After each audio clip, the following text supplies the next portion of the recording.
First off, I want to start with the Canadian kid, Dylan, and what you saw from him and what you think of his potentiality at the next level. You know, the group of guys today was very competitive, a lot of similar type of traits and what they're going to bring to the NBA level, but we kind of brought them in thinking that it'd give us a nice look at all their different types of skill sets in a similar position. Dylan is a guy that, I mean, you all know he brings so much passion to the table, and it's like whatever he doesn't offer skill, talent-wise, he makes up for it just with making winning plays and outplaying his opponents. And I think he's shown that he can score, defend, and do all the things that you look for in energy-type guys, and he brings that. A while ago, tweener was kind of a bad word, but with guys like Draymond coming into his own, and you see two of the guys that you had here who kind of fall into that category, is it now the game's just looking for players and positions don't matter as much? Yeah, I think there's definitely a lot more gray area between positions nowadays, and you look for versatility, really, and I think it's not so much the tweener, label or anything like that. It's as much as can these guys defend?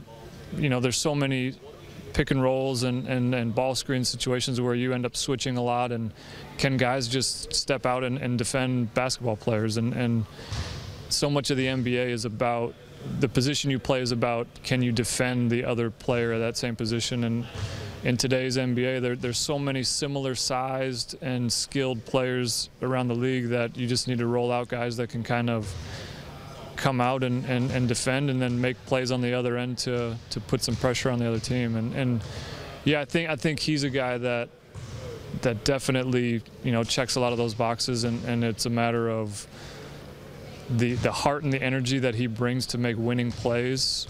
A lot of things that he does are the reasons why Oregon was so successful. When you're going through this process with a bunch of guys who are probably second-round picks, if at all, how much of the two-way contract situation enter into your thinking at this time?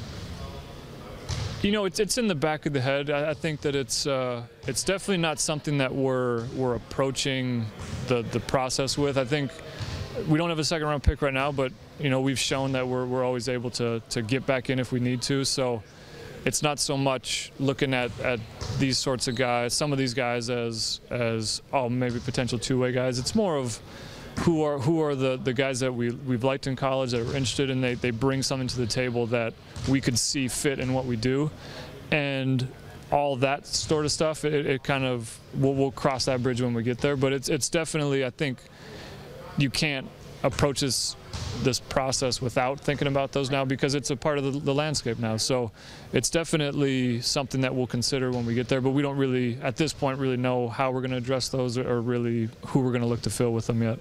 With the changing style of play in the league and the three ball being so dominant, how important is that shot for guys like Dylan and Simi, knowing that they're guys who can switch and cause mismatches on the court?